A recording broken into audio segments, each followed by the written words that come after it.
یه ساعت هوشمند اقتصادی با ظاهر ساده و امکانات کامل. میبرو واچ C4.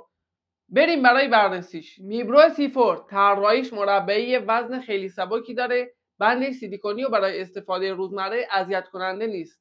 ظاهرش ساده است ولی خیلی خوش‌دست و جمع و جوره. صفحه نمایش 1.85 داره که روشنایی قابل قبول داره و تو محیط بازم میشه راحت ازش استفاده کرد. منوها روون اجرا میشن و کلی واچ فیس متنوع براش هست.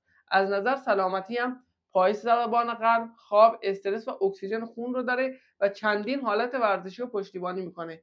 امکانات هوشمند هم مثل تماس، بلوتوث، نوتیفیکیشن ها، کنترل موسیقی و حتی دوربین رو داره و باتریش هم تو حالت معمولی حدود 1 هفته شارژ میشه و با شارژر مغناطیسی راحت میتونی شارژش کنی. بخش مهم اپلیکیشن اختصاصی این ساعته، یعنی میبروفیت. داخل اپ اولین چیزی که میبینی صفحه اصلیه که خلاصه از همه داده‌های سلامتی مثل تعداد قدم ها، کالری خواب و ضربان قلب رو نشون میده. تو بخش سلامتی هم میتونید جزئیات بیشتری از خواب شب، تغییرات ضربان یا ثبت اکسیژن خون رو ببینید.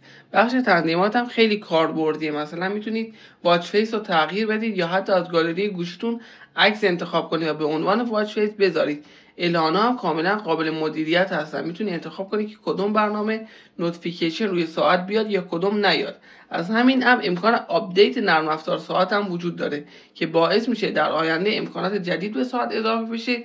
در کل اپلیکیشن میبروفی طراحی ساده و روون داره و بدونش واقعا امکانات ساعت ناقص میمونه. در کل میبرو C4 یه ساعت سبک و اقتصادی با امکانات کامل برای استفاده روزمره.